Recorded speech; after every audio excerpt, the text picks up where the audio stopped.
Kosopa mitema. Alléluia. Tongumba meli. Alléluia. Yonde. Yonde mokonzi. Mokonzi milimo nyonso. Oyeli boso. Kosopa mitema. Biso tongumba meli.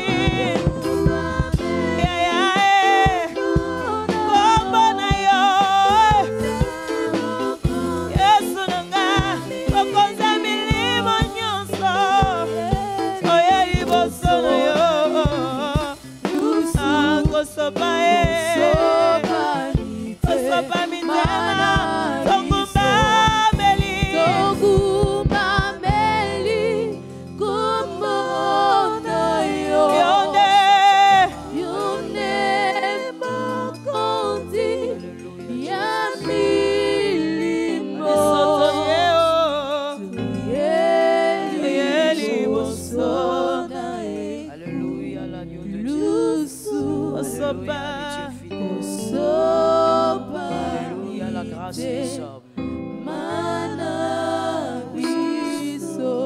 Lève tes mains, s'il te plaît, lève tes mains, rends grâce à Dieu, sa fidélité est grande. Remercie le Seigneur pour ce qu'il a été pour toi durant toute cette année. Remercie le Seigneur pour ce qu'il t'a accordé, pour ce qu'il ne t'a pas accordé. Lève ta voix, remercie le Seigneur. Merci Jésus, merci Père. Merci Dieu fidèle. Merci l'agneau de Dieu qui a permis que je sois là aujourd'hui. Le Dieu qui a veillé sur moi, le Dieu qui a été avec moi, le Dieu qui a veillé sur mes pas toute cette année. Tu es un Dieu fidèle. Père incomparable, élevé soit ton nom.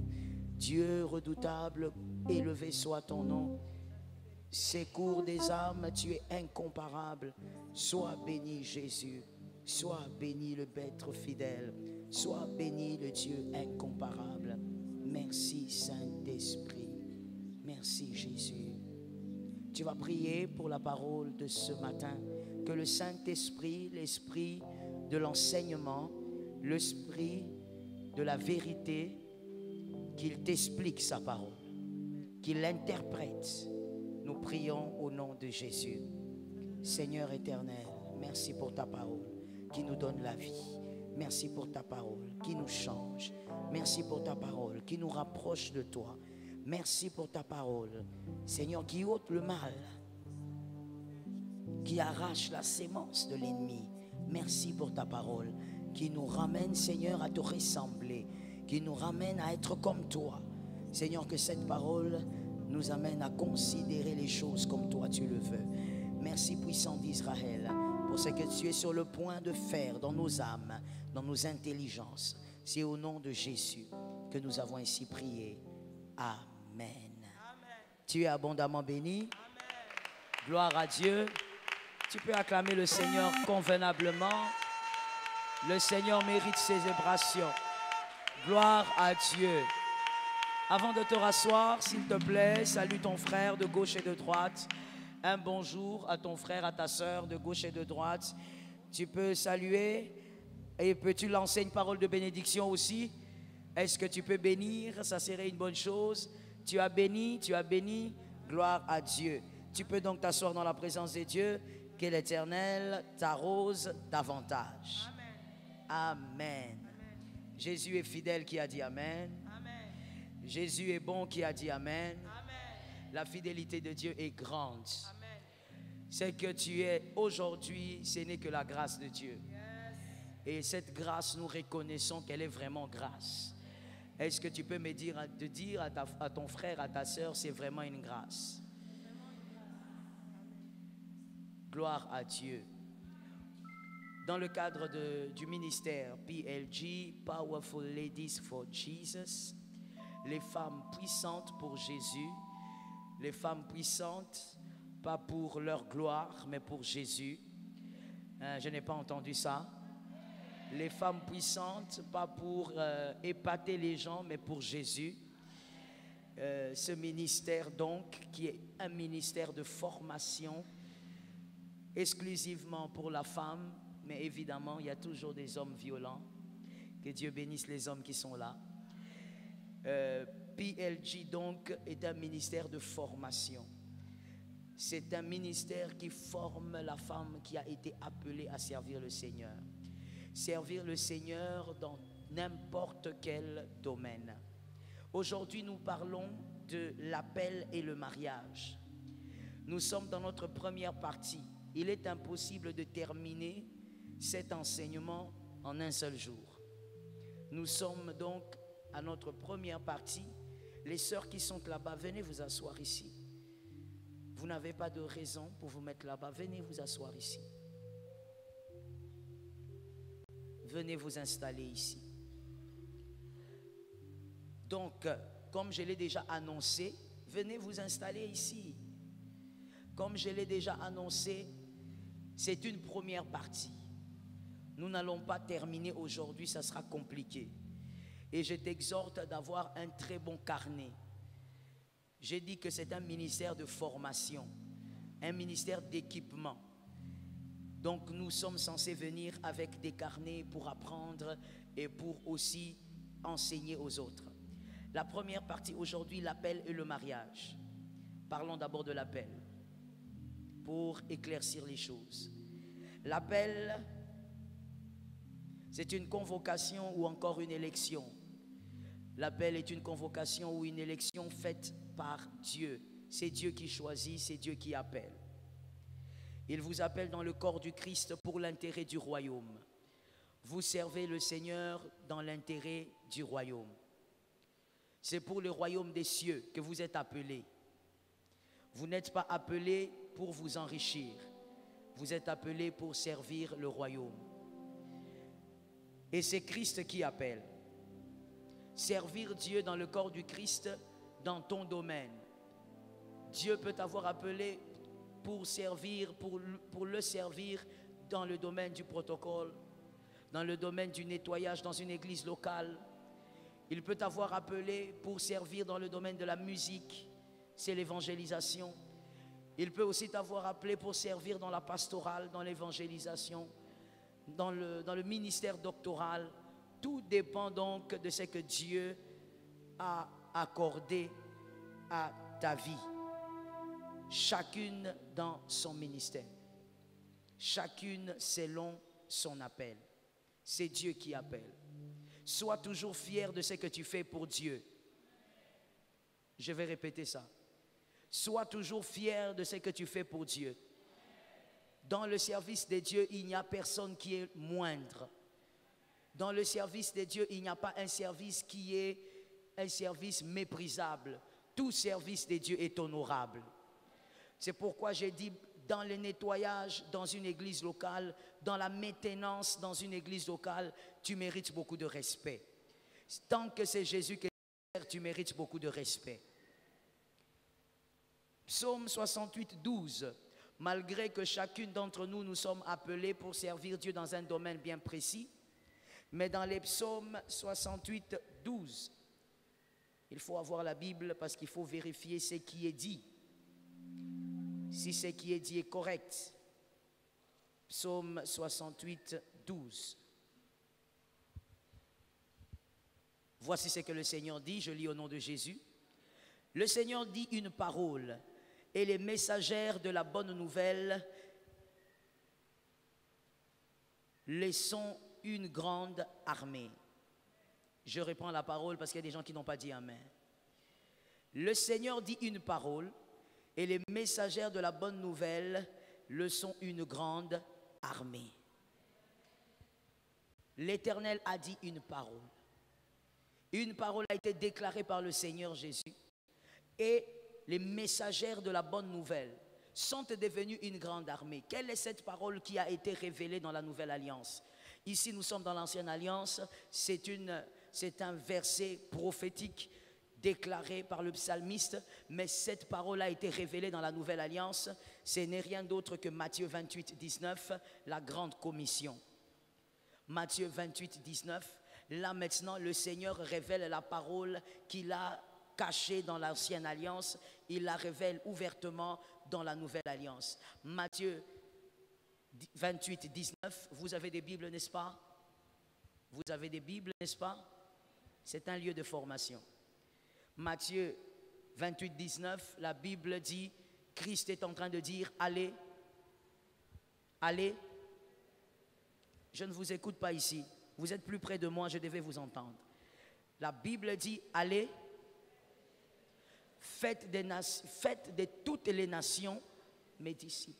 Même si tu as été appelé à servir Dieu dans un quelconque domaine, dans une église locale, voici la parole qui a été déclarée par le Christ et c'est le grand service qui est attaché à tous les services en particulier. À tout appel de manière particulière, cette parole est attachée. Gagner les âmes.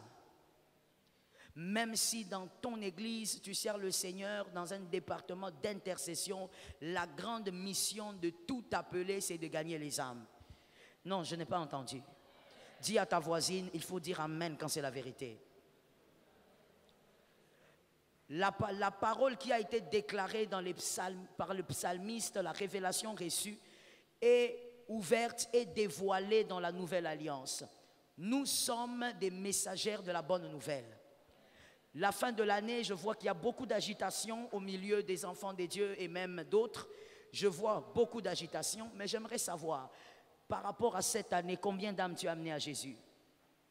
Tout le monde dit, c'est la fin de l'année. Tout le monde dit, il faut qu'on mange, il faut qu'on s'habille. Je ne sais même pas pourquoi, au fait, mais ça n'engage que moi.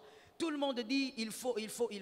Mais moi, je pose la question, 2019 est en train de s'achever. Combien d'âmes tu as amenées dans les eaux des baptêmes? Combien d'âmes tu as sorties des enfers? Combien d'âmes tu as amenées à Jésus?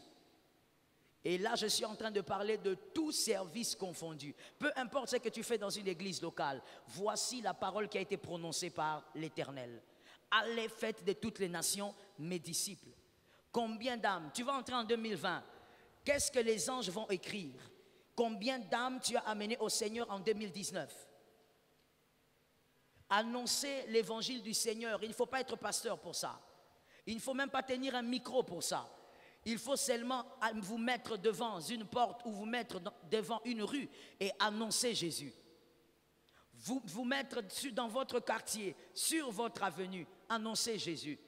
Dis à ta voisine, à ton voisin, puisqu'il y a des voisins, dis-lui, il faut annoncer Jésus.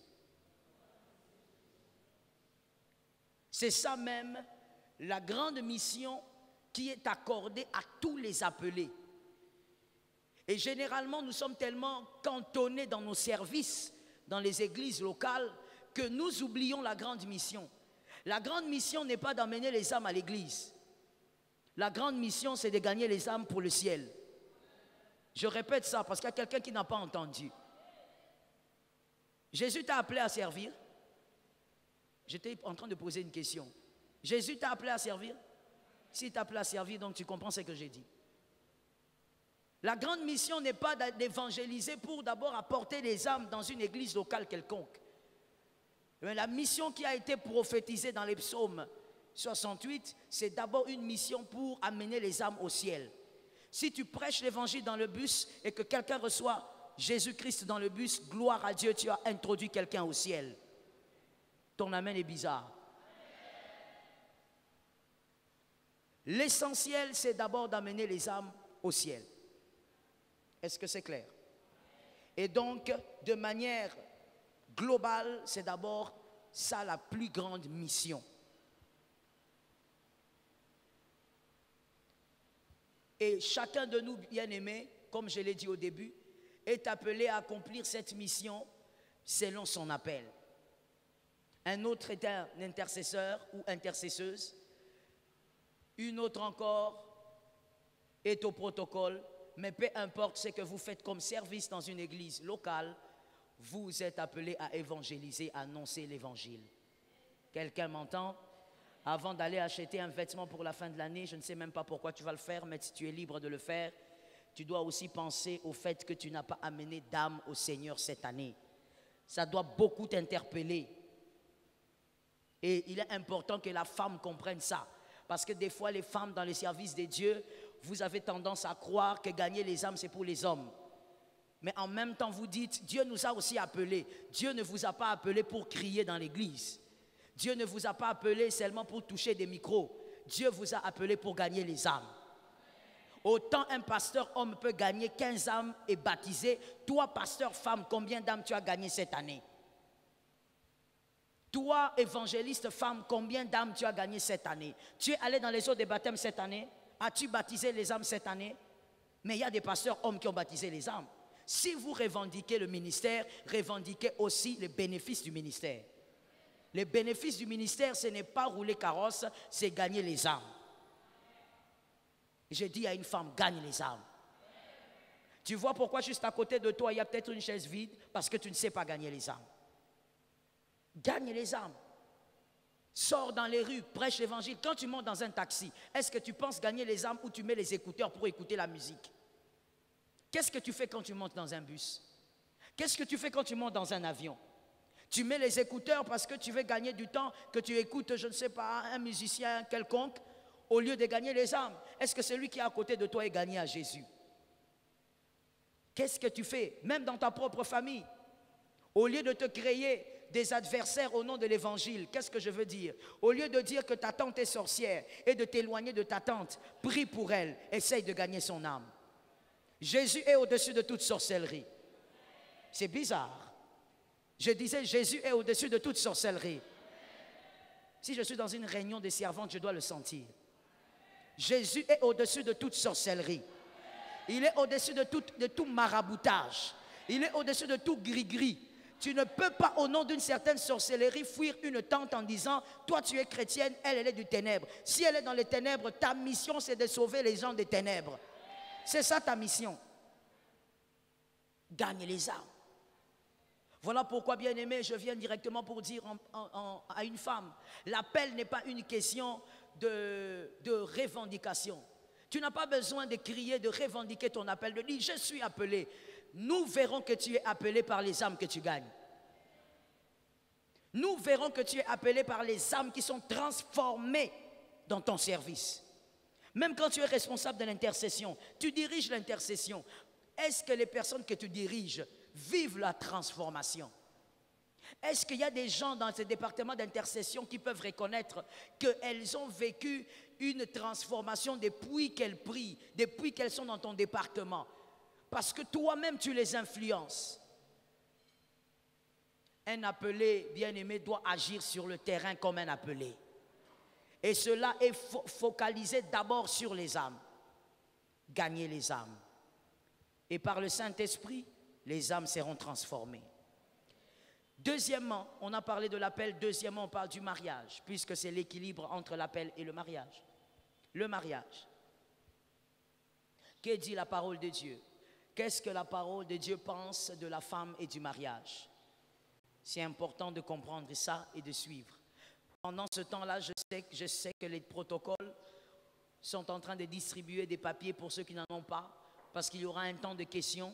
Si tu as une question, tu vas écrire ta question et je pourrai répondre par la grâce de Dieu. Deuxièmement, le mariage. Que dit la Bible sur le mariage? Genèse 2, 18. Genèse 2, 18. Il faut avoir la Bible parce que je t'ai dit, il faut vérifier ce qui est écrit. Genèse 2, 18. Voici ce que la Bible dit. Je lis la parole au nom de Jésus. L'Éternel Dieu dit, il n'est pas bon que l'homme soit seul, je lui ferai une aide semblable. Ça, c'est la parole de Dieu. La femme a été créée afin que l'homme ne soit pas seul, afin qu'il ait une aide pour lui permettre d'accomplir sa destinée. Je veux le dire autrement. La femme a été créée pour l'homme afin que l'homme ne soit plus un garçon, mais qu'il devienne un homme. La femme a été placée à côté de l'homme pour que l'homme, même quand il devient homme, ne soit pas seulement homme, mais que la destinée sorte de lui. Parce que la destinée de chaque homme est cachée en lui. Alors la destinée d'un homme, je parle l'homme masculin, est cachée en lui. Et pour que sa destinée s'exprime, il doit avoir une aide. Il doit avoir une femme. Une femme, je dis bien une aide, pas seulement femme parce qu'elle est créée femme, mais une aide, c'est-à-dire une personne capable et intelligente. Il faut donc que l'homme ait une aide pour que la destinée qui est en lui se manifeste et explose. Mais en même temps, la femme aussi a été créée pour réaliser sa destinée. La femme est une être qui a été créée pour accomplir aussi sa propre destinée. Est-ce que quelqu'un entend? Et pour Dieu, dans l'équilibre de Dieu, la femme réalise sa destinée en étant auprès d'un homme et l'homme réalise sa destinée en étant auprès d'une femme. Est-ce que quelqu'un m'entend? Voilà la volonté de Dieu. La volonté de Dieu, c'est qu'un homme ait sa femme et la femme ait son mari. C'est donc, selon Dieu, une bonne chose que vous soyez mariés. C'est donc, selon Dieu, une bonne chose qu'une femme se marie, une femme qui sert le Seigneur se marie, une jeune fille qui a servi le Seigneur depuis son enfance, qu'elle soit capable un jour de se marier, c'est une bonne chose. Tu vas permettre à un homme de vivre sa destinée, mais tu vas aussi accomplir ta propre destinée. Qu'une femme dise, par la grâce de Dieu, j'accomplirai. Donc c'est la volonté de Dieu si tu es marié. Mais lisons une autre écriture. Car lorsqu'on parle d'une chose dans la parole de Dieu, il faut toujours prendre 2 ou 3 écritures pour voir qu'est-ce que la parole de Dieu dit sur le sujet. Il ne faut pas prendre une seule écriture pour donner tout un point de vue ou pour interpréter la parole. 1 Corinthiens 7. 1 Corinthiens 7, 25 à 38. C'est une longue lecture, mais je veux qu'on lise ça. Et que le Seigneur nous aide à comprendre. 1 Corinthiens 7, quel verset? 25, je commence. Je lis au nom de Jésus. C'est une longue lecture, mais suis-moi et essaye de comprendre. Pour ce qui est des vierges, et selon la tradition juive, lorsque Paul est en train de parler, il parle de vierge comme étant une jeune fille tout simplement célibataire. Parce que chez les Juifs, c'est inconcevable qu'une fille soit célibataire et soit déviergée. Donc quand il dit vierge, il parle seulement d'une fille célibataire. Même si aujourd'hui, nous, c'est un peu différent, hein? Pour ce qui est des vierges, je n'ai point d'ordre du Seigneur, mais je donne un avis comme ayant reçu du Seigneur miséricorde pour être fidèle. Voici donc ce que j'estime bon. Voici ce que Paul estime bon pour la jeune fille célibataire. À cause des temps difficiles qui s'approchent, il est bon à un homme d'être ainsi. Es-tu lié à une femme, ne cherche pas à rompre ce lien. N'es-tu pas lié à une femme, ne cherche pas une... Vous avez la Bible ou pas? Lisez la Bible. Vous devez lire et compléter avec moi. Je continue. Nous sommes au verset 27. Et je reprends. Es-tu lié à une femme, ne cherche pas à rompre ce lien. N'es-tu pas lié à une femme, ne cherche pas une femme. Reste célibataire. Si tu t'es marié, tu n'as point péché. Et si la vierge ne se marie pas, donc vous voyez que pour les Juifs, la vierge, c'est la célibataire. Et si la vierge se marie, elle n'a point péché. Mais ces personnes auront des tribulations dans la chair. Parce que les mariés ont beaucoup de soucis. Les mariés ont beaucoup de tribulations. Des tribulations dans la chair. Et je voudrais vous les épargner. Paul voudrait... Pourquoi vous riez au lieu de répondre? Paul voudrait nous épargner des tribulations. Ma soeur, tu vois, tu ne comprends pas pourquoi les autres rient parce que tu n'as pas amené de Bible. Il faut amener la Bible. Voici ce que j'ai dit. Frères, c'est que le temps est court, que désormais, ceux qui ont une femme soient comme n'ayant pas. Ceux qui pleurent comme ne pleurant pas. Ceux qui se réjouissent comme ne se réjouissant pas. Ceux qui achètent comme ne possédant. Et ceux qui usent du monde comme n'en usant pas. car la figure de ce monde passe. Or, je voudrais que vous soyez sans inquiétude. Celui qui n'est pas marié s'inquiète des choses du Seigneur, des moyens de plaire au... Vrai ou faux? À moins que tu sois inconsciente ou inconscient. Mais si tu es inconsciente, bien aimé, quand tu sers Dieu célibataire, tu sers Dieu bien. Ah oui, vous souriez, mais c'est vrai. Et les célibataires ne peuvent pas comprendre ça. Quand on sert Dieu célibataire, on sert Dieu mieux que quand on est marié. Parce que quand tu sers Dieu célibataire, tu vois, pendant ce moment-ci, où tu écoutes la parole, toi tu écoutes simplement la parole. Tu dis que le Seigneur te parle. Mais la mariée qui est à côté de toi, elle écoute la parole, mais son cerveau est divisé en deux.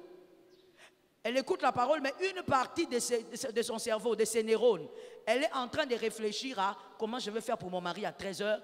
Les enfants sont où en ces moments? C'est-à-dire que le souci de l'œuvre de Dieu est divisé.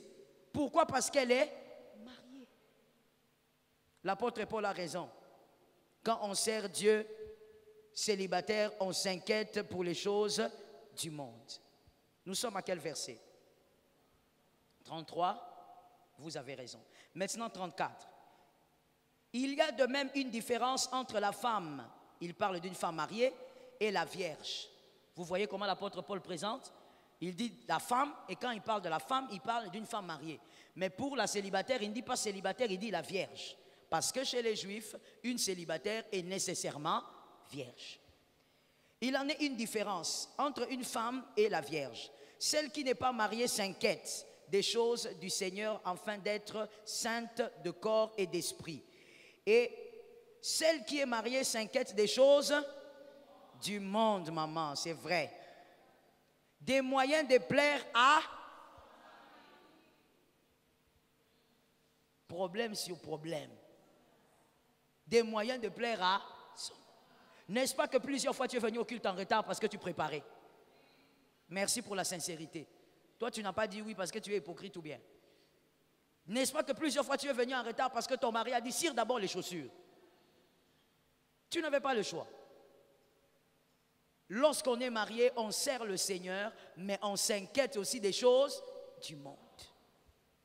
Voilà pourquoi j'en profite pour dire à un célibataire, maximise. Pourquoi je n'ai pas entendu? Maximise, accélère. Bien-aimé, comme le monde dit toujours, si je savais, alors moi je te le dis aujourd'hui, si je savais que servir Dieu marié était comme ça, ma soeur, j'aurais maximisé. Parce que moi j'ai eu la grâce de servir Dieu en étant déjà enfant, parce que je suis né dans l'église. Né d'un père pasteur, d'une mère servante, je suis né dans l'église. Donc j'ai eu la grâce depuis toute petite, là, 4-5 ans déjà à l'église, en train de mémoriser des versets. Si je savais, j'aurais dormi pour Jésus dehors plusieurs fois, différemment de ce que j'ai fait. Mais seulement quand on sert Dieu célibataire, vous savez ce qu'on s'est dit? Quand je serai marié, je serai, répète ça, libre. C'est la même erreur que nous tous nous avions fait. C'est pourquoi j'ai dit, les célibataires qui sont là, vous êtes bénis. Parce que vous voyez, nous, toutes les femmes mariées, nous reconnaissons qu'on avait commis l'erreur. De dire, quand je serai libre, je ne serai plus sur le contrôle de papa, je ne serai plus sur le contrôle de maman, je veux revenir quand je veux. Qui t'a dit? Qui t'a dit? Papa au moins, moi pour moi, qui ai eu une autre grâce, mon père était pasteur, mais malgré ça, quand tu vas à la réunion de la jeunesse, parce que j'étais responsable à un temps, tu vas à la réunion de la jeunesse, tu finis la réunion, tu dois aussi te réunir avec le comité, parler, et là déjà il est déjà 21 h, 22 h, tu rentres à la maison tard, bien aimé, ton père alors qu'il est même le pasteur qui dirige l'église, quand tu arrives, pourquoi tu as pris autant de temps? C'est tout un problème, tu vas dormir sans la paix, alors que tu viens de servir Dieu. Et regarde l'erreur qu'on commettait. Quand je monte sur le lit, je me dis, quand je serai marié, je serai libre. Non, tu ne seras pas libre, tu auras 3 enfants sur le dos. C'est ce qu'on ne voyait pas. Et quand on veut se marier, on oublie qu'en se mariant, on fait des enfants. Tu auras non seulement 3 enfants sur le dos, mais un mari. Un mari a beau être pasteur à la maison, il n'est pas pasteur. Je suis en train de te former. Un mari a beau être pasteur à la maison. Non, tu ne dois pas croire que parce que tu es un mari pasteur, il va te dire, oui, oui, oui, tu peux partir, tu n'as pas repassé les habits, tu peux partir, c'est l'œuvre du Seigneur. Il va t'appeler ici, il va te dire, viens ici, tu vas où? Non, papa, j'ai prédication. Tu as prédication, est-ce que tu as repassé? Ah, parce que vous vous trompez comme ça, hein? Quand vous voyez le pasteur, vous dites, oh là là, c'est mignon. Certainement que quand on sert Dieu comme ça, on est libre. À la maison, il n'est pas pasteur. Et à la maison, il va revendiquer ses droits. Tout en sachant que tu travailles. Vous savez bien aimer. En préparant la prédication, il m'est déjà arrivé plusieurs fois, je prépare la prédication dans la cuisine. Ça t'est déjà arrivé? Tu prépares la prédication, tu as les stylos ici. De l'autre côté, tu es en train de regarder. Où est le café là? Où est passé le thé là? Non, non, non, amène le café là ici. Mais tu es en train de préparer une prédication. Le pasteur, il ne va pas dire qu'il est pasteur à la maison. À la maison, il est marié. Quand il a besoin d'une chose, c'est toi, sa femme, qui doit le faire. L'apôtre Paul avait raison. Des fois, on trouve ça très dur, mais il avait raison. Lorsqu'on est célibataire, on se soucie des choses de Dieu. En tout cas, normalement, hein? Même si les célibataires d'aujourd'hui ont changé. Si l'apôtre Paul était retrouvable, j'allais lui dire, apôtre, là, il faut changer. Il faut écrire la lettre aux Congolais. Ou la lettre des fins des temps. Ici, là, les filles ne se préoccupent plus des choses du Seigneur quand elles sont célibataires. Même célibataires, elles s'inquiètent pour le mariage comme si elles étaient... L'Éternel nous délivre. Nous sommes au 40e verset. Pardon? 34e. Allons au 35. L'apôtre Paul dit, je dis cela dans votre intérêt. Ce n'est pas pour vous prendre au piège, c'est pour vous porter à ce qui est bienséant et propre à vous attacher. Au Seigneur sans... L'apôtre Paul est allé jusqu'à dire que c'est une distraction. Il est allé jusqu'à dire que c'est une... Si tu n'es pas marié, tu ne pourras pas comprendre. Si quelqu'un regarde comme déshonorant pour sa fille de dépasser l'âge nubile et comme nécessaire de la marier, qu'il fasse ce qu'il veut. Il ne pêche point. Mais celui qui a pris une ferme résolution, une ferme, sans contrainte et avec l'exercice de sa propre volonté, et qui a décidé à son cœur de garder sa fille vierge, celui-là fait bien. Mais c'est le verset 38 qui est très amusant. Est-ce qu'on peut lire le verset 38? Lisons ça tous ensemble. 1, 2, 3. Ainsi, celui qui marie sa fille fait, et celui qui ne la marie pas fait. C'est la vie de la parole de Dieu sur le mariage. La personne qui se marie fait bien. Je vois, il y a des gens qui regardent encore les versets. Donc, tu n'as jamais lu ça depuis que tu es enfant de Dieu. La Bible dit, la femme est laide. L'apôtre vient dans la Nouvelle Alliance, il dit, laide là c'est bien. Mais quand elle se marie, elle devient distraite par rapport à l'œuvre de Dieu. Si tu te maries, tu fais bien. Mais si tu ne te maries pas, tu fais... Mais l'apôtre Paul a insisté sur une chose au verset 37. Ferme résolution. C'est-à-dire que si tu ne décides pas par toi-même de rester célibataire pour servir Dieu, marie-toi. Ça doit être une ferme résolution. Voilà pourquoi je veux dire quelque chose. Le célibat n'est pas une malédiction. Oh là là. Le célibat n'est pas une malédiction. Ne prie pas pour ta fille contre le célibat comme si tu chassais un démon. Si tu veux que ta fille se marie, comme l'apôtre Paul a dit, tu fais bien. Dis, Seigneur, donne à ma fille un mariage, donne-lui un homme bien, un homme qui te craint. Mais ne prie pas contre ça comme si tu chassais un démon. Esprit de célibat, esprit de malédiction, esprit ancestral. Le célibat n'est pas une malédiction. L'apôtre Paul dit même que c'est bien. Mais seulement, si tu ne peux pas rester seul, marie-toi. Au lieu de dire, je ne me marierai pas pour servir Dieu et que tu vives dans l'impudicité.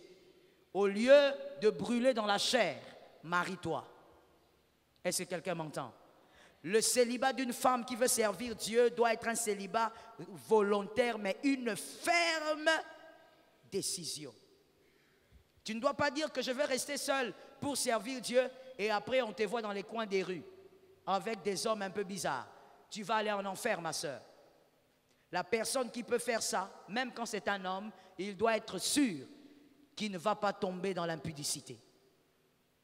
Voici la parole de Dieu qui est équilibrée. Dans l'ancienne alliance, on dit la femme est laide, c'est-à-dire elle doit se marier. Dans la nouvelle alliance, on dit le célibat n'est pas diabolique. Quelqu'un peut aussi décider de vivre pour le Seigneur, mais que ça soit une ferme résolution. Que quelqu'un dise une ferme résolution.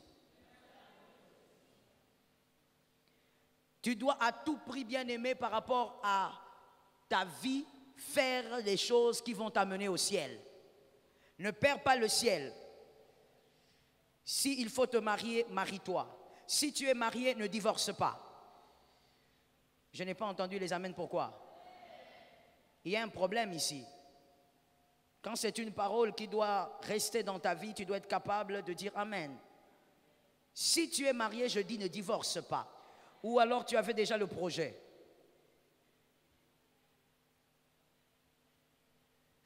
Si tu es marié, ne divorce pas.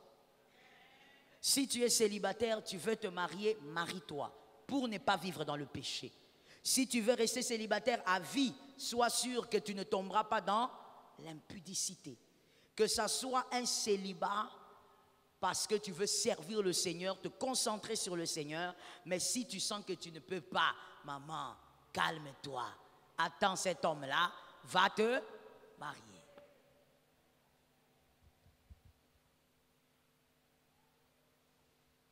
Que l'Éternel soit béni. Donc là, maintenant, nous avons le mariage d'une part et l'appel, le service de Dieu d'une autre part. Vous devez, quand vous vous mariez, vous devez respecter votre engagement. Le mariage est un engagement. Il faut le respecter. Quand on respecte un engagement, c'est-à-dire on veille à assumer toutes ses responsabilités correctement. Vous ne voulez pas rester célibataire, vous voulez vous marier, assumez votre engagement. Vous devez être présente pour votre foyer. Vous devez être présente pour votre mariage, pour votre mari, pour vos enfants. Vous avez un appel, le Seigneur vous a appelé, vous devez aussi respecter votre appel. L'un ne doit pas tuer l'autre. S'il y a quelqu'un qui a entendu ça, il peut m'aider, prêche un peu ta sœur. Ah oui, c'est ça le problème. Dis à ta sœur, l'un ne doit pas tuer l'autre.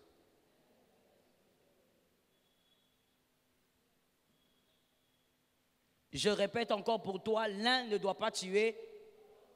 Tu as été engagé dans une alliance du mariage, tu dois respecter ton engagement. Tu dois être une épouse et une mère.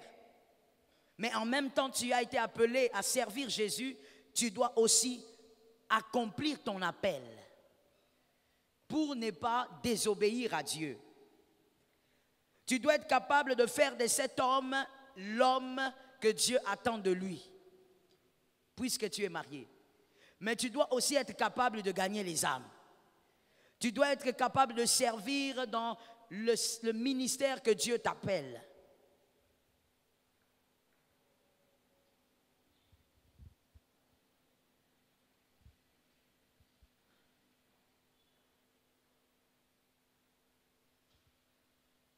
Voilà pourquoi, bien-aimés, dans l'œuvre de Dieu, ainsi que dans le mariage, il faut trouver un très bon équilibre pour que l'appel ne soit pas un problème à tes responsabilités et pour que tes responsabilités de femme mariée ne soient pas un appel au niveau du mariage.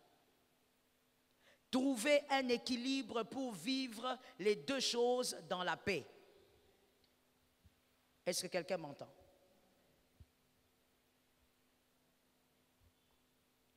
Voilà pourquoi tu dois savoir, bien-aimé, que lorsque le Seigneur t'appelle, en sachant que tu es marié et que tu as des enfants, le Seigneur ne t'a pas appelé quand tu t'es marié. Le Seigneur t'a appelé avant même que tu ne naisses.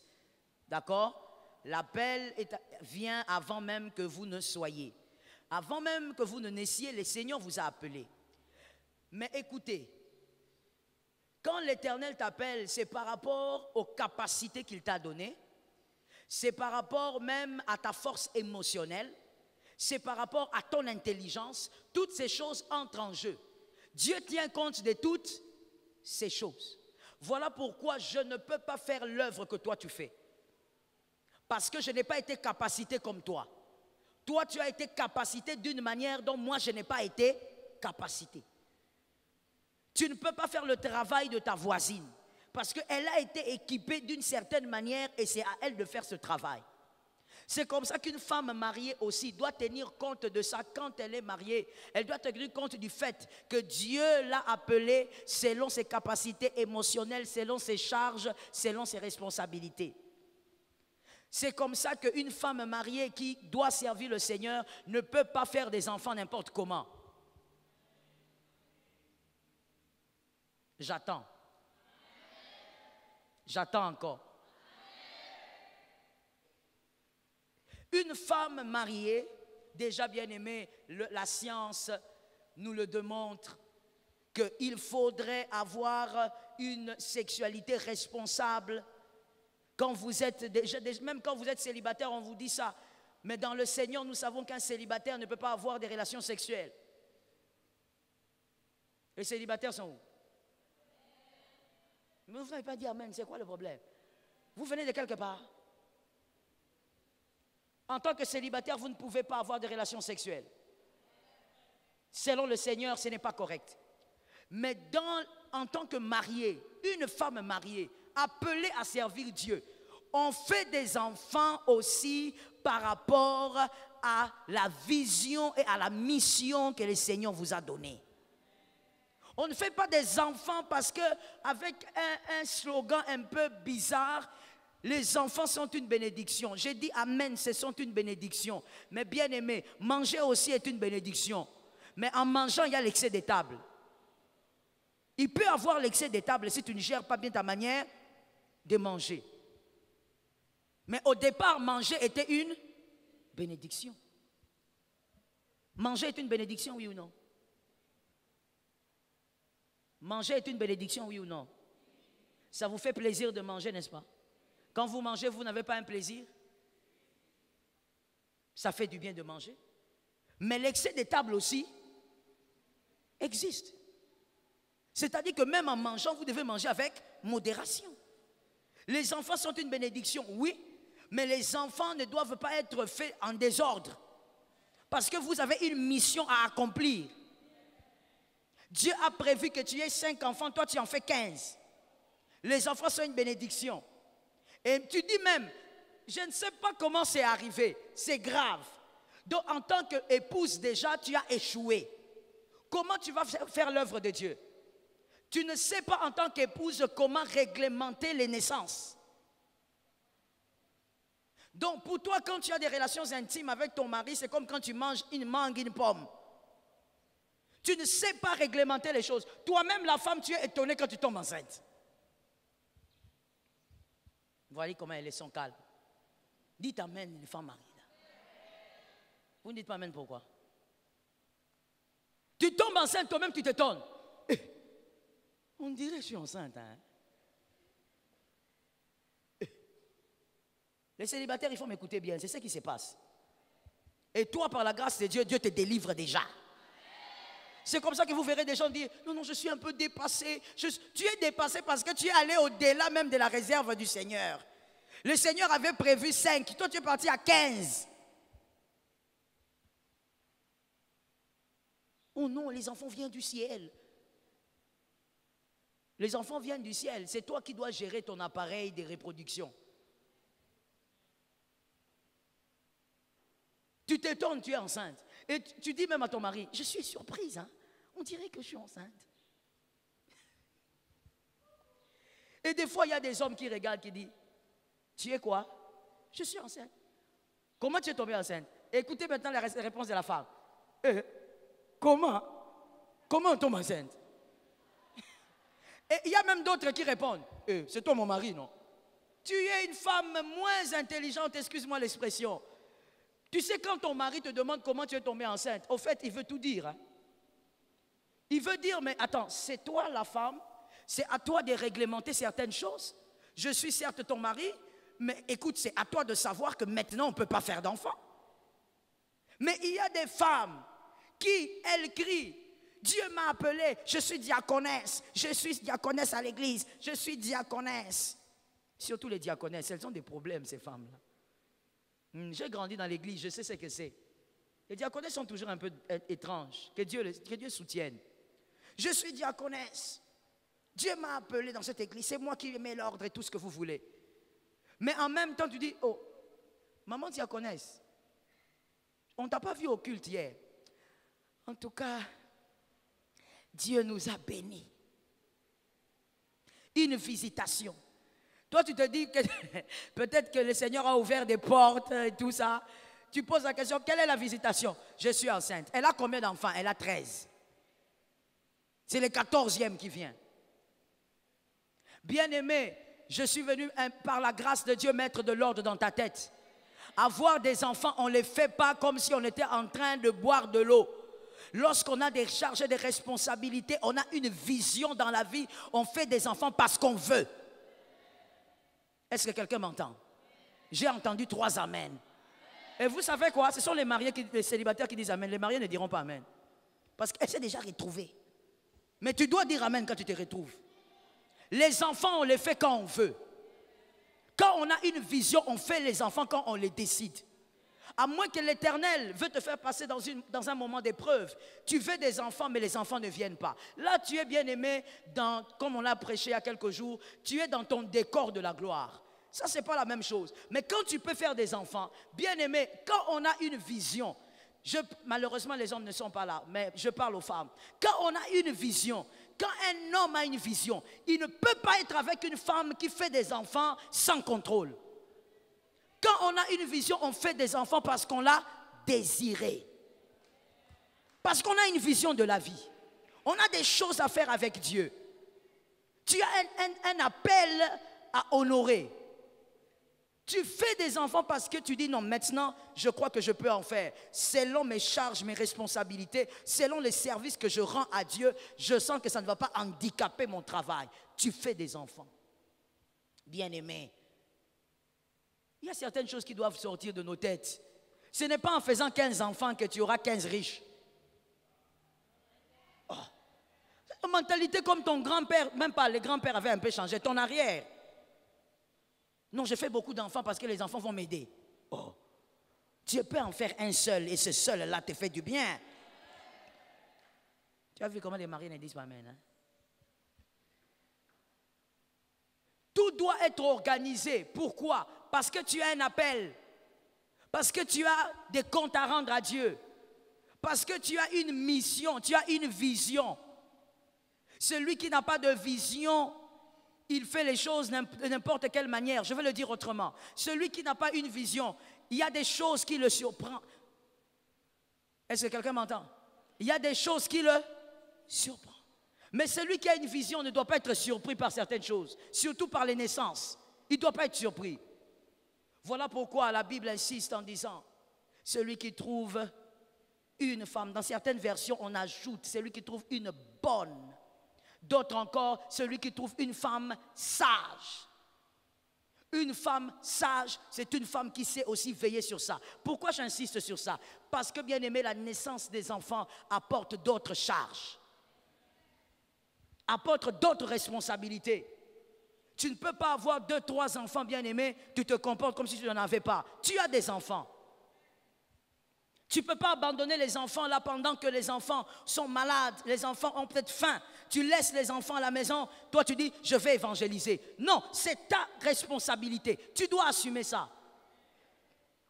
Tu ne peux pas, bien aimé, être là en train de dire, nazo bota, ozo bota bota lini. Chaque chose doit être très bien ordonnée. Merci maman. Chaque chose doit être très bien organisée. Comme tu organises ta maison, tu organises l'emplacement de tes biens. C'est comme ça que tu dois organiser la naissance. Bien aimé, aujourd'hui en ce siècle, je t'assure, une femme ne peut pas tomber enceinte par surprise.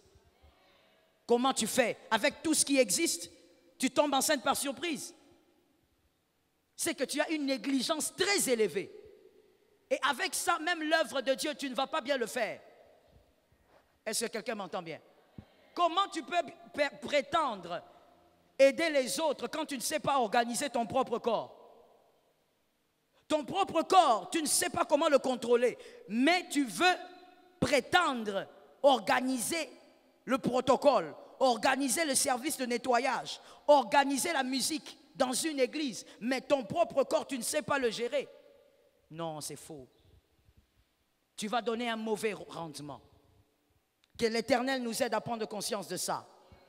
Parce qu'il y a une chose aussi, bien aimée, l'erreur que nous, les femmes, nous commettons, c'est qu'en ayant des enfants, face à l'appel, la femme dit, ah, Dieu va s'occuper des enfants, moi je veux faire l'œuvre de Dieu. On va le voir tout à l'heure, l'équilibre. Il ne faut pas faire des choses comme ça. C'est ta responsabilité. Ton fils ne peut pas commencer à se balader pieds nus, manquant des babouches, alors que toi tu vas servir le Seigneur, tu vas bénir les enfants d'autrui. Ça n'a pas de sens. Tu as voulu avoir des enfants, tu dois assumer ta responsabilité. Tu dois assumer tes charges. Voilà pourquoi je martèle sur un fait. La femme qui est appelée à servir Dieu, toi célibataire, quand tu te marieras, tu dois parler avec ton mari, selon votre mission, selon votre vision. Combien d'enfants vous ferez? Et c'est à toi, la femme, de gérer ça. Est-ce que quelqu'un m'entend? C'est rare de voir un foyer, ça existe, mais je dis c'est rare, de voir un foyer où l'homme gère les naissances. C'est rare. Mais il y a des hommes qui se sentent obligés, parce que leurs femmes sont distraites. C'est lui maintenant qui gère les naissances. La femme, un peu plus de sagesse. N'oublie pas que la sagesse que tu as aujourd'hui, c'est la sagesse que tu donneras à ta fille. Si toi, aujourd'hui, tu n'as pas été capable de gérer ça, ta fille risque d'être pire que toi. Que l'Éternel nous fasse grâce.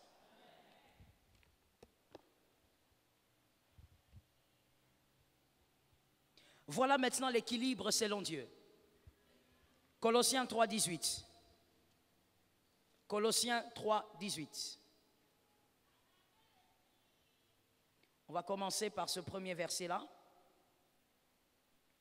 Colossiens 3, 18. Colossiens est un livre de la Nouvelle Alliance qui vient après quel livre? Philippiens. Colossiens 3, 18. Femmes, que chacune soit soumise à son mari, comme il convient dans le Seigneur. La soumission à ton mari doit être placée avant le service de Dieu. Voici l'équilibre. La soumission à ton mari doit être placée avant le service de Dieu.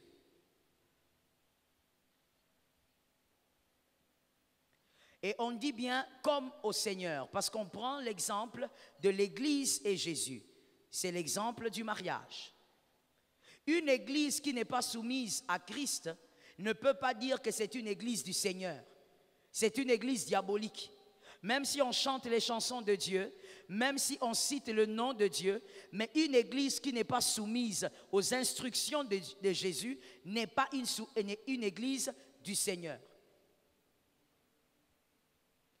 Une femme qui est mariée et qui est appelée à servir le Seigneur, cette femme doit savoir que sa soumission envers son mari vient avant le diaconat, le protocole.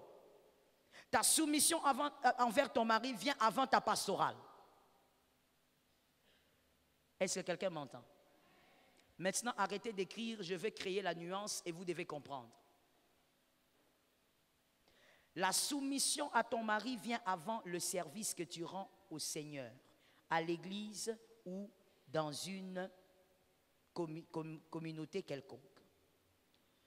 Ta relation avec Jésus, l'intimité avec Jésus vient au-dessus de tout. L'intimité n'est pas le service, même si l'intimité inclut le service. Il faut comprendre la nuance. L'intimité avec Jésus, c'est ta relation avec Jésus. Tu ne peux pas aller en enfer à cause du mariage. Et là, je te donne comme témoin Luc 10, 38 à 42. Luc 10, 38 à 42. Ta relation avec Jésus, c'est exactement ce qui s'est passé entre Marthe et Marie. Marthe, c'est l'intimité. Marie, c'est le service. Ça va t'aider à comprendre facilement. Jésus a dit à Marthe, tu t'agites pour beaucoup de choses. Tu veux me servir, moi je ne veux pas ça. Arrête ça, sois plutôt dans l'intimité, c'est-à-dire Marie. Ta relation avec Jésus, c'est l'intimité. C'est au-dessus du mariage. C'est au-dessus d'une relation de paternité, qu'elle soit biologique ou spirituelle. Tu ne peux pas aller en enfer parce que tu es marié. Ta relation avec Jésus est au-dessus de tout. Et c'est l'exemple de Marie. Mais Marthe, c'est l'exemple du service que tu peux rendre dans une église locale. Le service est en dessous de la soumission. Le service que tu rends à Dieu dans une église locale quelconque ne peut pas être au-dessus de ta famille ou de ton mariage. Ton mariage vient avant. Est-ce que quelqu'un m'entend? Vous voyez que l'apôtre Paul, quand il était en train de parler, dans l'écriture que je t'ai donnée, je te l'ai donnée aussi à cause de ça, l'apôtre Paul avait bien pesé ce qu'il disait. Le service de Dieu, tu ne peux pas venir servir Dieu lorsque ton mari à la maison te dit ne sors pas. Récemment, j'étais en train de dire à une dame qui m'a écrit, j'étais aux États-Unis, elle m'a écrit, elle me dit, maman, je ne peux pas venir à la prière. Mon mari m'a interdit. Je fais quoi? Ce que tu diras, c'est ce que je ferai. Moi, je lui dis, mais moi, ton pasteur, je te dirai ce que la Bible dit. Tu restes chez toi? Maman, je reste chez moi? Oui, tu restes chez toi. C'est ce qui est biblique. La soumission vient avant le service. Il dit, mais maman, je reste jusqu'à quand? Je dis, mais tu restes jusqu'à ce qu'il va dire oui. Oh, tu ne le savais pas? Ne pas venir à l'église, ça ne veut pas dire que tu tues ton intimité. Ton intimité, c'est la relation. La relation avec Jésus même dans la salle de bain. La relation avec Jésus même dans la chambre. La relation, ce n'est pas le service. Marie, ce n'est pas Marthe. Marie, c'est l'intimité. Marthe, c'est le service. Je peux ne pas servir Jésus, mais je suis sur les cuisses de Jésus. Qui comprend la nuance? Je peux être je ne suis pas dans la cuisine en train de servir comme Marthe, mais je suis près des cuisses de Jésus. J'entends Jésus. J'ai même des révélations. J'ai des rémas, mais je ne suis pas au service. Parce que mon mari ne veut pas que je sois au service. C'est ce qui est biblique. Célibataire, tu es béni. Marie-toi bien. Voilà pourquoi il faut bien se marier. Cette soeur m'a dit, ah, maman, je ne m'attendais pas à cette réponse. J'ai dit, tu ne t'attendais pas? Parce que tu ne lis pas la Bible. Il faut lire la Bible. La Bible, ce n'est pas seulement pour les pasteurs. Lis la Bible. La soumission vient avant le service dans une église locale. Et je lui ai dit, elle me dit, mais maman, s'il dit jamais oui. Je dis, s'il dit jamais oui, il dit, Seigneur Jésus, voici ma nouvelle église. C'est ta maison, ta chambre. Tu dois prier jusqu'à ce que cet homme, le cœur, Dieu va toucher son cœur jusqu'à changer. Voilà pourquoi je dis aux célibataires. C'est pourquoi le PLG, évidemment, c'est ouvert à tout le monde, de 0 à 90 ans. Mais moi, ça me fait du bien lorsque je vois des filles célibataires venir pour écouter. Parce que tu seras formé avant même de commencer à servir. C'est un grand atout, un très grand atout. Moi, j'ai eu à servir Dieu, comme je te dis, déjà très jeune, même pas jeune, enfant. J'ai eu à servir Dieu, encadré par beaucoup de gens. Mon père lui-même, mais bien aimé, des formations comme ça, où on me dit, quand tu vas te marier, il y aura ça. Quand tu es célibataire, sers Dieu comme ça. Je n'en ai pas eu. Dieu te fait grâce. Marie-toi bien. Parce que si tu te maries à un homme qui est moitié, comme tu aimes là, au nom du mariage, à cause de la soif du mariage, parce que tu as envie d'être dans un lit chaud,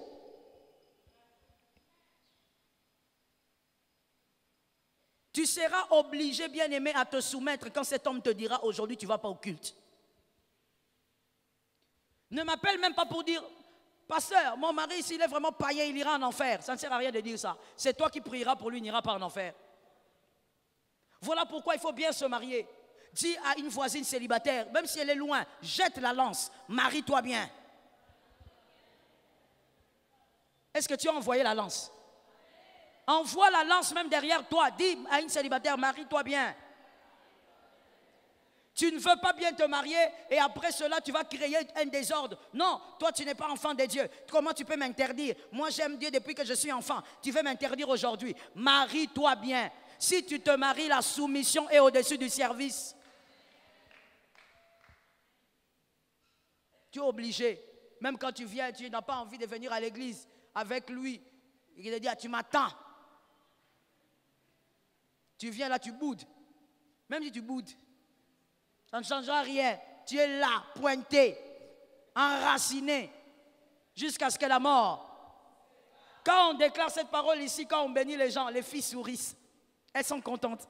Alléluia. Je te donne 3 ans. Pas beaucoup, 3 ans seulement. Toi-même, tu vas commencer à réfléchir. Est-ce que cette phrase est biblique? Tu vas chercher des versets. Est-ce que vraiment ce n'est pas une invention humaine? Où est là où Jésus a dit jusqu'à la mort? Frère, ma soeur, tu vas te poser la question, est-ce que vraiment je vais avoir des cheveux blancs avec cet homme? Tu es obligé de rester là. Voilà pourquoi les célibataires, quand on exhorte, il y a réunion de la jeunesse, peut-être on veut vous former par rapport au futur mariage, que vous soyez homme, femme, parce que moi je crois que même un homme doit être bien formé pour le mariage. Un mauvais leader qui veut se marier va amener les gens dans la forêt. Quand on est leader, il faut être formé pour le mariage. Bien aimé, marie-toi bien, ne marie pas un sémi. Non, il va quelque part. Là où il va, on attrape des statues. Non, il va quelque part. Il prie où? Non, il prie à l'AENA. À l'AENA, quand tu dis il prie à l'AENA, c'est parce qu'il vient chaque vendredi, il entre, il sort. Tu ne vois pas là où cet homme-là aime la prière, là où il aime le Seigneur. Quand il t'appelle, il ne te parle jamais de Jésus. Lui, quand il t'appelle, c'est pour te demander quelle est la couleur de ton soutien.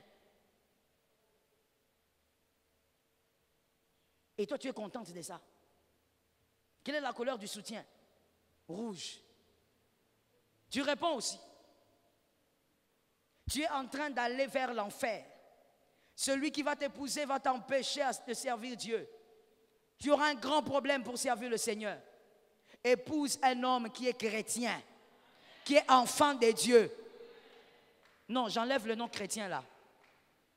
J'ai dit enfant de Dieu. Je vais au-delà, fils de Dieu. Qu'il soit fils de Dieu même dans ses gènes. Normalement, voici un petit secret que je te transmets, célibataire. Normalement, quand vous devez vous marier, et c'est la chose aussi que l'homme doit faire, c'est ça aussi la bizarrerie de ce secret. Quand une femme doit se marier, il faut faire un effort de chercher un homme qui aime Dieu plus que toi. Et l'homme aussi, quand il se marie, normalement, il doit veiller à ce que cette femme-là aime Dieu plus que lui. Aime quelqu'un, marie-toi avec une personne qui te défie dans la foi. Toi, tu te maries avec quelqu'un que tu traînes comme ça. Tu traînes. Et voici ta réponse. Maman, le cœur. Le cœur. Le cœur est parti. Tu vois comme le cœur est parti là.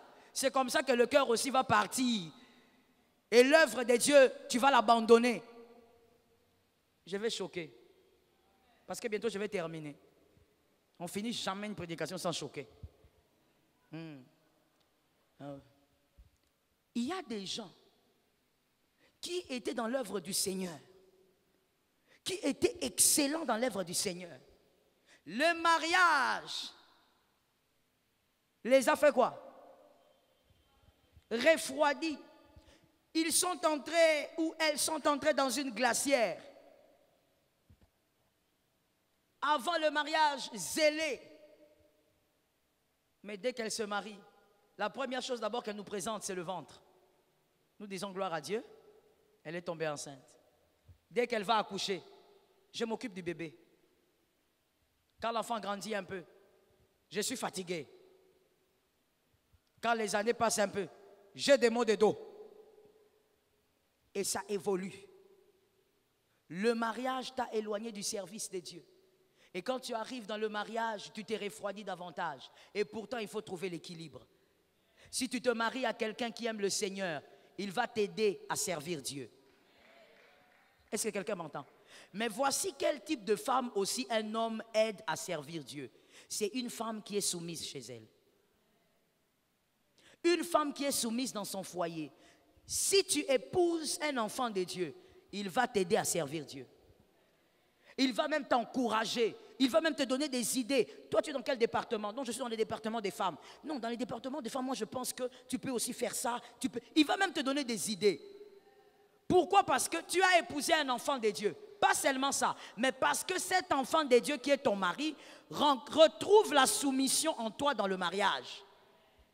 Un homme bien aimé, même quand il est archibishop, s'il ne retrouve pas la soumission dans le mariage auprès de sa femme, il va dénigrer l'œuvre que tu fais.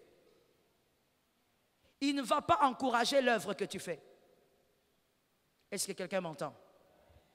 Laisse-moi te donner une écriture. 1 Timothée 3, 12 à 13. 1 Timothée 3, 12 à 13. Je vais bientôt m'arrêter pour recevoir les questions s'il y en a. 1 Timothée.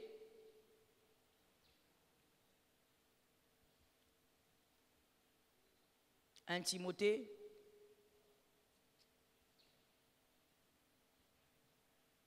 Vous y êtes?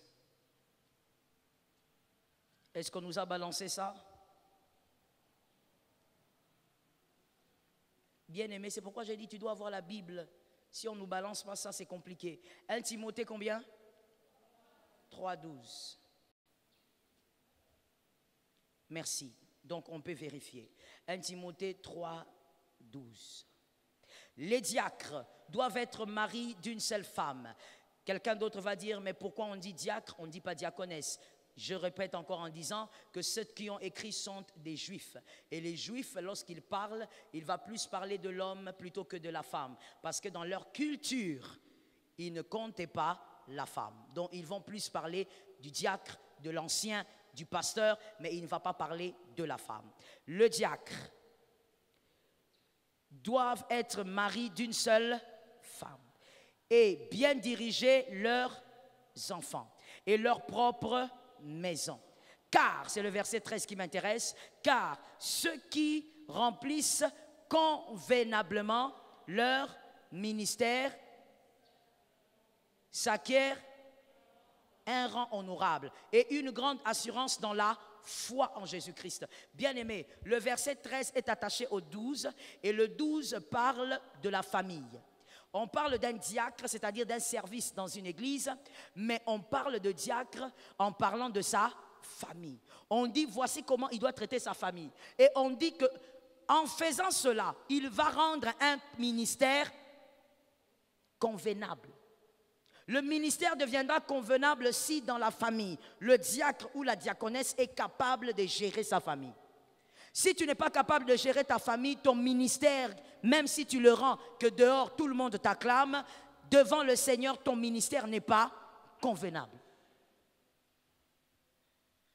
Avant qu'un homme te dise, madame, votre intercession me bénit. Vous êtes une bonne intercesseuse. Vous êtes une femme humble. Que ton mari dise que tu es une femme humble. Sinon, devant Dieu, bien-aimé, tu as la grâce d'écouter. Guéris de ces choses. Parce que c'est inutile de faire une œuvre que Dieu ne compte pas. L'œuvre, on l'a dit, on le fait pour Dieu. Si tu fais une œuvre que Dieu ne compte pas, tu perds ton temps. Vaut mieux laisser. Lorsque tu sers le Seigneur, les hommes te célèbrent, les femmes te célèbrent. Si ton mari ne t'appelle pas humble, les autres t'appellent humble, Dieu ne le compte pas. Tu dois d'abord être la bonne personne pour ton mari. Quand les gens disent, ta façon d'être m'édifie, est-ce que ta façon d'être édifie aussi ton mari? Est-ce que ton humilité édifie ton mari? On parle du mariage et de l'appel, du mariage et du service. C'est pourquoi j'insiste sur les femmes mariées.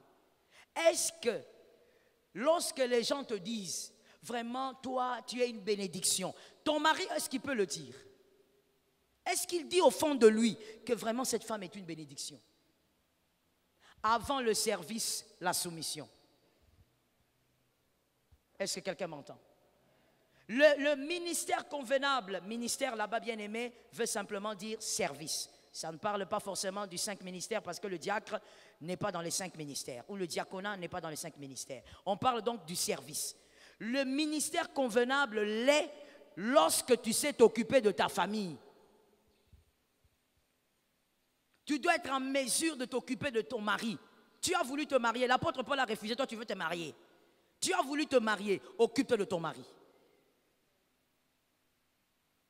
Sers le Seigneur lorsque la famille est déjà bien organisée et les choses sont bien mises en place.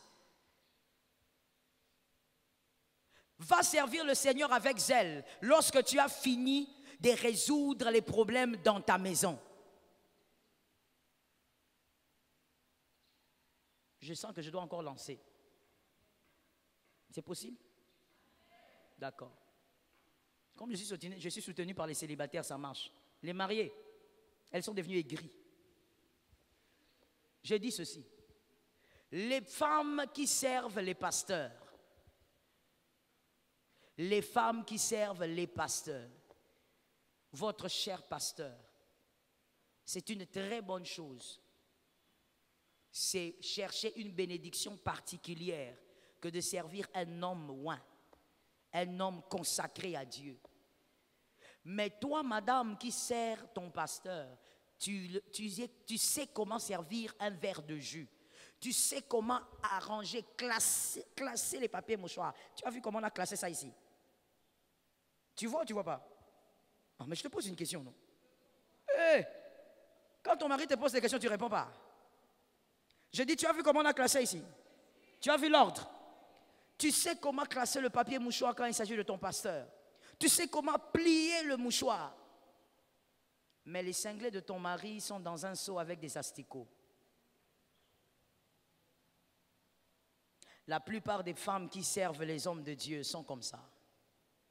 Pourquoi? Parce qu'on pense que servir son pasteur, c'est plus important que servir son mari. Je choque, hein? Ça n'a jamais été comme ça. Ce n'est pas biblique. Si tu as une écriture, tu peux me donner même à la fin du culte. Ce n'est pas biblique. Moi, je t'enseigne ce qui est écrit. Si toi, tu as aussi, il est aussi écrit, ce n'est pas un problème, on va discuter. On pense que servir son pasteur, c'est plus important que servir son mari. Et pourtant, bien aimé, dans la plupart des églises traditionnelles, aujourd'hui, ça a changé. Avec l'église des réveils, il y a beaucoup de choses qui ont changé. Ça a changé. Dans les églises traditionnelles, une femme ne peut pas servir dans l'église, une femme mariée, s'il n'y a pas le témoignage de son mari. Son mari doit témoigner. S'il ne peut pas venir lui-même, il va écrire. À l'époque, il n'y avait pas beaucoup de téléphones. Il va écrire que voici ma femme. Et l'église, le comité ou le département qui va recevoir cette femme va aller vérifier si c'est vraiment son mari qui a écrit. Lorsque son mari va témoigner que oui, ma femme, vraiment, c'est une personne vertueuse qui peut servir le Seigneur, c'est là que la femme va servir Dieu dans l'église. Mais aujourd'hui, la femme, elle vient à la veillée. Je ne te raconte pas des trucs, je te raconte des choses que moi, j'ai eu à vivre, à apprendre en tant que pasteur, j'ai vu ça. Elle vient à la veillée, mais quand elle quitte la veillée, elle est en train de crier. Je vais essayer d'être modéré dans mes paroles, hein, parce que si je répète ce qu'elle avait dit, c'est un scandale. Laisse-moi tranquille. Et elle parle en lingala. Avec ta tête qui ressemble à un pastèque. Et elle a dit encore d'autres horreurs que je ne peux pas répéter. Et sa fille prend le téléphone, sa fille m'appelle. Sa fille me dit, maman, non. Maman, non. La maman prie à l'église. Les filles aussi sont à l'église. Les filles m'appellent et disent, maman, ici, non. Nous avons grandi, on a l'habitude de voir papa et maman se disputer, se battre même. Mais ce que maman est en train de dire sur notre père, non. Je dis, passe-moi maman. Elle m'a passé. Avant même qu'elle ne dise oui, elle est en train de respirer comme un taureau.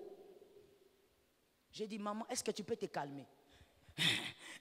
Maman, non, non. Maman, c'est le diable. Non, non, c'est le diable comment?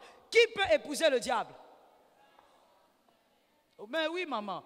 Je n'ai pas compris les gens qui ont dit personne. Comment ça, personne? Si tu dis que ton mari c'est le diable, toi tu es une diablesse. Si tu dis que ton mari c'est un démon, toi tu es le diable. Il n'y a que le diable qui peut vivre avec les démons. Comment ça c'est le diable? Ce n'est pas le diable. Elle respire et elle est en train de se préparer pour venir à la veillée. Je lui dis, maman, est-ce que tu penses que tu dois d'abord te calmer? Elle dit, non, non, non, non. Je dis, bon, il t'a fait quoi? Moi, je suis en train de m'apprêter pour aller à la veillée. Lui, avec ces démons-là, il me dit d'aller arranger la chambre. Tu as entendu comment les célibataires disent? Les célibataires ont dit, parce qu'elles sont célibataires. Vous êtes dangereuse, vous. Écoute, j'ai dit à la maman, maman, calme-toi un peu. Peut-être que je l'ai mal écouté.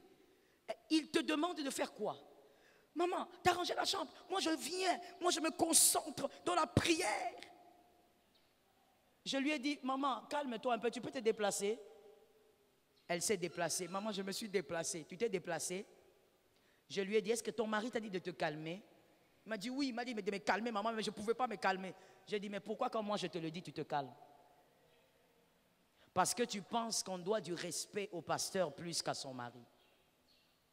Je dis, en commençant d'abord par ça, tu as péché. Tu as péché. Ce n'est pas comme ça que ça se passe. Deuxièmement, maman, il te demande de faire quoi? Oh, il me demande d'arranger la chambre. Moi, vraiment, je n'ai pas le temps. Moi, je vais à la veillée. Je dis, maman, il est quelle heure? Non, il est 23 heures presque. Pourquoi tu n'as pas encore fait la chambre? Pourquoi à 23 heures ta chambre est sale? Il y a des gens qui me regardent qui disent, vraiment, cette maman. Mais vous dites vraiment alors que c'est dans ça que la plupart des gens grandissent. Comme lorsque, je peux dire quelque chose? Je peux dire quelque chose? Toi, tu t'étonnes en disant, cette maman, 23 heures, elle n'a pas fait la chambre. Je te pose une autre question. Toi, pourquoi quand tu te réveilles le matin, tu te laves à 11 heures? Pourquoi tu te balades dans la parcelle avec les liputanatolo? C'est la même logique. Le fait de vouloir se laver tard, c'est la même logique. Je vais arranger ma maison tard.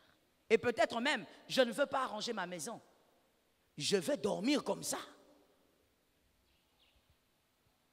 Vous savez vraiment, bon, ainsi va la vie. Mais en tout cas, il y a eu beaucoup d'évolution. Si l'apôtre Paul venait aujourd'hui, il allait se balader avec le fouet. Fouettant tout le monde. Je n'ai jamais compris un phénomène, Madame Mimi. Le phénomène est lequel? Vous êtes une jeune fille célibataire. Vous êtes dans une parcelle. Il y a peut-être 7 portes, 8 portes. Vous habitez aussi. Mais vous vous réveillez le matin avec le lit putanatolo. Et vous sortez avec les seaux. Vous commencez à vous balader. Vous prenez les balais. Vous commencez à balayer.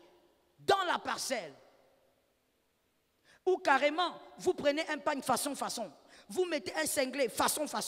Et vous vous baladez dans toute la parcelle, en train d'arranger, en train d'étaler les habits. Donc tout le monde sait que tu ne t'es pas encore lavé. Les hommes qui sont dans la cour savent que tu ne t'es pas lavé. Et j'ai remarqué même une chose, j'étais en train de partager avec mon fils le pasteur héritier, on a beaucoup ri, on parlait un peu de la société, on analysait, et on analysait aussi selon la parole de Dieu. On était en train de dire, attends, non seulement la fille trouve ça normal, mais même les garçons, c'est devenu normal. Tous les hommes trouvent normal qu'une fille se balade avec un pagne façon, sans se laver, un cinglet, ajouter encore à cela sans soutien. Elle se balade. Et même les hommes commencent à trouver ça normal. Normal. Quand tu demandes à un homme déjà de 25 ans, pourquoi elle fait ça? Oh, c'est le matin. Donc le matin, c'est l'heure où on ne se lave pas. Au lieu que le matin soit l'heure où il faut prendre les bains. Pourquoi elle n'a pas arrangé sa chambre à 23 heures alors qu'elle était à la maison toute la journée? C'est à cause de cette mentalité. Les filles se brossent les dents à 13 heures. C'est incroyable. Comment tu te brosses les dents à 13 heures? Non, j'ai un programme à 13 heures. C'est là qu'elle se lave. Et pourtant, le matin, normalement, tu devrais avoir honte, t'es gêné d'aller vers les gens sans te... Aujourd'hui, le thème, ce n'est pas autre chose, c'est seulement le mariage et l'équilibre. Je ne vais pas aller plus loin, je ferme la parenthèse. Bien-aimé, le pasteur doit être honoré. Le pasteur doit être respecté. Mais ton mari mérite de l'honneur. Respecte ton mari avant de me respecter moi. Respecte ton mari avant de servir du jus ici. Quand tu sers ton pasteur, regarde. Avec beaucoup de soin, Madame Mimi, hein? J'espère que tu fais mieux. Avec beaucoup de soin là, tu sers, tu essuies bien le verre, tu tournes le verre, tu prends le verre, tu tournes, tu secoues le verre, comme si le verre avait quelque chose dedans. Mais quand c'est ton mari, viens manger. Quand il vient manger, tout ce qu'il y a sur la table, c'est une grosse assiette, comme à l'orphelinat.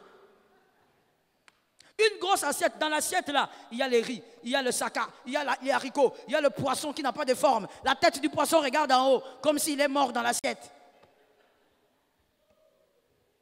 La catastrophe est dans l'assiette.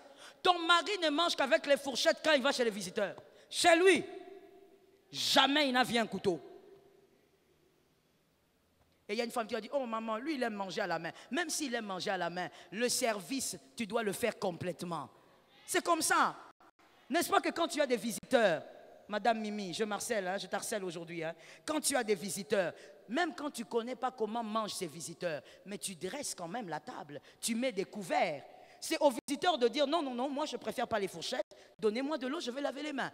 C'est la même chose avec ton mari, même s'il mange à la main tous les jours. Mets les fourchettes, mets les couteaux. Mais toi, quand ton mari arrive, alors que tu es une servante de Dieu, quand il vient à table, lui-même il sait, il y a quel visiteur aujourd'hui? Parce que lui-même a vu la manière dont tu as dressé la table là. Jamais tu dresses comme ça quand c'est lui. Lui, tu dresses la table comme quand tu dresses pour les petits chats. Tout est dans une seule assiette. Il faut manger. Il ne sait même pas où est la soupe, où est quoi, il ne sait rien. Mais quand tu sers ton pasteur, quel tremblement, même la jupe tremble. On croit que tu vas tomber. Tu vois, non, je vais me mettre debout. Je suis arrivé à la fin, il faut que je choque quelqu'un. Tu viens là. Non, c'est pourquoi certains hommes ne nous aiment pas. Certains hommes mariés n'aiment pas les pasteurs, ils n'aiment pas écouter parler du pasteur, ils ne veulent pas voir les pasteurs. Et il a même déjà dit, pasteur Aya Awate. À cause de toi, j'attendais les amens. Je vais le dire autrement, que quelqu'un dise, c'est à cause de moi. Ah. Quand tu es là, on t'appelle seulement Madame Mimi. Les dates qui va sortir là, aigu. Dad. Donc, lui, il est assis ici, mais pour que tu t'approches. C'est comme si c'est le buisson ardent. Mais quand ton mari t'appelle, première fois il t'appelle, tu t'étais d'abord, maman, comme une vraie Congolaise. Deuxième fois, tu ne réponds toujours pas. Troisième, ah, toi aussi. C'est quoi maintenant? C'est quoi? Je suis là. Combien de fois certains hommes, en venant à l'église, et des fois moi je fais exprès, je les invite expressement. Je peux même demander le numéro. Et des fois c'est à l'insu des femmes. Je l'invite à un culte, même la femme est étonnée. Oh, aujourd'hui il veut venir prier avec nous. Mais quand ils viennent, ces hommes viennent. Après le culte, il me dit, pasteur, c'est ça, c'est ma femme. C'est elle-là qui vous sert comme ça. Et quand il dit ça, il a tout dit. Quand il dit ça, j'ai déjà compris que le pauvre homme à la maison, il n'a aucune autorité. Mais tout le respect, tu le donnes à ton pasteur. Pourquoi? Parce que tu penses que c'est comme ça qu'on sert Dieu.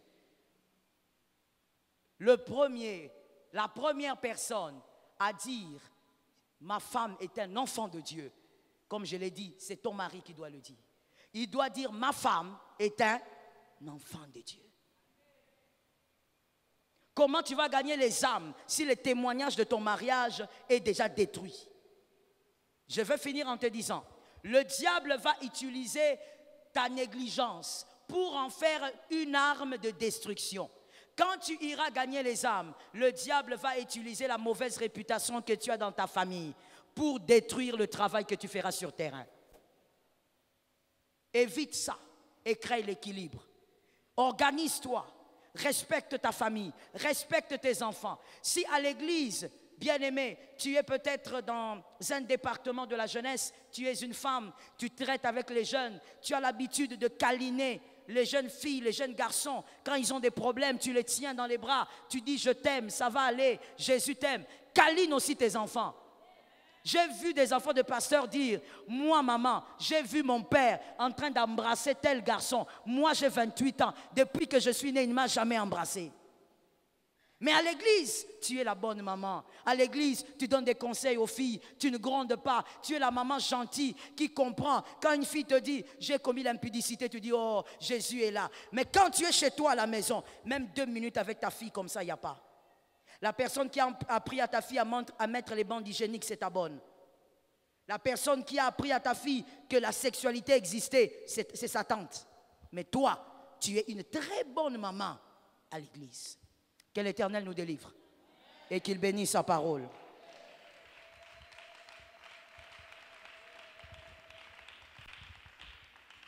Avant de recevoir des questions, s'il vous plaît, inclinons nos têtes, nous allons prier. Que le Saint-Esprit prie par rapport à la parole que tu as entendue. Certes, on a dit beaucoup de choses, mais chacune de nous, le Saint-Esprit lui a parlé de manière particulière. Et tu as reçu ce que l'Éternel voulait te donner. Il y a des choses que le Seigneur t'a dit ce matin, c'était pour te corriger. Demande au Saint-Esprit de t'aider. Nous prions au nom de Jésus. Seigneur éternel, Dieu vivant, Dieu incomparable, notre soutien, je te supplie de nous rendre capables. Nous avons besoin de ta grâce. Nous avons besoin de ton aide. Nous avons besoin de ton soutien pour être des femmes modèles dans l'œuvre, mais aussi dans nos familles, dans nos foyers. Que nous soyons des personnes, Père, qui ont une vie qui édifie les autres. Père éternel, nous avons besoin de la sagesse qui vient de toi. C'est par ta sagesse que nous tiendrons. C'est par ta sagesse que nous allons y arriver. C'est par ta sagesse, Seigneur, que nous serons capables de créer cet équilibre qui, Seigneur, est bénéfique pour ton œuvre, qui est bénéfique pour le royaume. Le rocher des âges, par ton nom et par ta grâce, nous te prions de nous aider. Seigneur, nous refusons énergiquement tout ce que le diable organise contre l'œuvre, contre nos familles. Et nous te demandons, Seigneur, que ta grâce coule, que ta faveur coule, que ta main soit sur nous. Rends-nous capables, Jésus, rends-nous capables, au nom puissant de Jésus. Bien-aimé, tu vas encore prier. Tu vas dire au Seigneur que le Saint-Esprit te préserve du mal. Le diable a beaucoup de projets contre toi. Et quand le diable a des projets contre toi, il a aussi des projets contre l'œuvre de Dieu. Il a des projets contre les âmes. Prie, dis au Seigneur, donne-moi la victoire. Mais demande aussi au Seigneur de t'aider. Que l'année nouvelle soit une année où tu vas gagner les âmes. Nous prions au nom de Jésus. Le rocher des âges, le Dieu véritable. Robo shokoya rabasataya. Yekamana rabasataya robo shete. Yimene rabasakaya bashetayama. Robo shotoyo rokoyo mosata. Père éternel, Dieu puissant, Seigneur, je te recommande tout, je compte sur toi. L'agneau de Dieu, je compte sur toi pour vaincre les pièges de l'ennemi, pour vaincre les stratégies diaboliques, pour vaincre les projets maléfiques. Seigneur, préparez le jour comme la nuit contre, Seigneur, ma famille, contre mon appel, contre le service que je dois rendre. L'agneau de Dieu, j'ai besoin de ta main tendue, une main qui nous accorde la victoire, une main qui nous permet de réussir différemment, une main qui nous permet, Seigneur, d'avancer selon tes grâces. L'agneau de Dieu, en ton nom, Jésus, je m'élève contre toute force qui déclare l'échec, qui déclare le mal, qui déclare, Seigneur, les ténèbres. Je me lève contre toute force qui veut voir, Seigneur, ma famille s'écrouler, qui veut voir, Jésus, l'œuvre s'écrouler. Je me lève contre toute force et je déclare, Seigneur, ta haute présence. Je déclare ta haute puissance. Je déclare ta main. Je déclare, Seigneur éternel, l'œuvre puissante de la croix. Que le sang de Jésus couvre ma famille, couvre, Seigneur, l'œuvre, couvre le service. Que ton sang, Père, me couvre aussi totalement. Rebo Sakayama, la victoire par la grâce. La victoire par la grâce, la victoire au nom de Jésus, la victoire au nom de Jésus. Puissant guerrier, j'ai besoin de ton aide. Puissant vainqueur, j'ai besoin de ton appui. Soutiens-moi, Saint-Esprit. Alléluia. Merci, Seigneur Jésus. Bien-aimé, nous sommes en train de prier que Dieu t'aide. Sois dans la prière. Maintenant, tu vas demander au Seigneur de t'aider toi-même par rapport à ton appel, par rapport au service qu'il t'a donné, par rapport à la mission que tu as. Chacune doit savoir à quoi elle a été appelée. Alors prie sérieusement pour ça. Nous prions. Seigneur incomparable, Dieu véritable, l'agneau de Dieu, je te recommande mon ministère. Tu es le Dieu qui appelle, tu es le Dieu qui, Seigneur, choisit. Tu es le Dieu qui librement choisit les hommes au milieu de plusieurs. Je te supplie de m'aider. Mon soutien a toujours été toi. Ma force a toujours été toi. Mon appui a toujours été toi et rien que toi. Seigneur, j'ai besoin de toi tous les jours, au fait. J'ai besoin de toi encore plus. J'ai besoin de, Seigneur, de cette main tendue encore plus. J'ai besoin de te sentir encore plus près de moi à chaque instant. J'ai besoin, Seigneur éternel, de sentir ta main qui m'aide, qui me reconforte, qui me relève, qui me soutient. J'ai besoin de toi. L'agneau de Dieu, je sais et je ne pourrai pas m'empêcher de le savoir. C'est par toi, Seigneur, que je puis tout. C'est par toi que je suis capable de réaliser ma mission. C'est par toi que je suis capable d'accomplir, Seigneur, le ministère que tu m'as accordé par grâce. Je te demande de me soutenir. L'agneau de Dieu, l'agneau de Dieu, l'agneau de Dieu. J'appelle l'agneau de Dieu. J'appelle l'agneau de Dieu qui rend capable. J'appelle l'agneau de Dieu qui me soutient. J'appelle l'agneau de Dieu qui me capacite. Sans toi et loin de toi, impossible. Jésus, c'est par toi que les âmes sont sauvées. C'est par toi que les âmes sont transformées. C'est par toi, puissant d'Israël, que, Seigneur, ta bergerie est bénie et visitée. Je te prie de me soutenir. Je te prie, Seigneur éternel, d'étendre ta main sur moi. L'agneau de Dieu, donne-moi la force chaque jour. Avant que je ne me réveille, donne-moi la force. Avant que je ne m'endors, donne-moi la force, la grâce. J'appelle à la grâce. J'appelle à la grâce. J'invoque la grâce de Jésus. J'invoque la grâce de Jésus. Le maître fidèle, fais-moi grâce. Le maître puissant, fais-moi grâce. Où irai-je? Tu es mon énergie. Où irai-je? Tu es ma capacité. Où irai-je? Tu es ma raison d'avancer. Tu es ma raison d'espérer. Tu es ma raison de croire. Tu es ma raison, Père éternel, de persévérer. Oui, Seigneur, difficile de persévérer sans toi. Presque impossible, Jésus, d'avancer sans toi. L'agneau de Dieu, je te désire. J'ai besoin de toi. J'ai besoin, Seigneur, d'être renforcé. Robo satayabo sete, reba sakeyebo sete, rabashetaka. Que mon âme soit renforcée, que mon esprit le soit aussi, que ma chair se taise. L'agneau de Dieu, j'ai besoin de ta grâce. L'agneau de Dieu, j'ai besoin de ton soutien. L'agneau de Dieu, où est cette main tendue? Cette main tendue qui me fait grâce, cette main tendue qui me donne la force de me tenir sur le rocher. Rakoya, Seigneur, ta grâce. L'agneau de Dieu, ta grâce. Le maître fidèle, ta grâce. Au nom puissant de Jésus. Merci, Seigneur. Merci, Jésus. Bien-aimé, tu vas tenir ton voisin le plus proche et tu vas prier pour lui. Prie pour lui. Demande au Seigneur de soutenir sa foi selon son appel. Prie sérieusement. Je ne sais pas si tu sais que nous sommes en train de prier.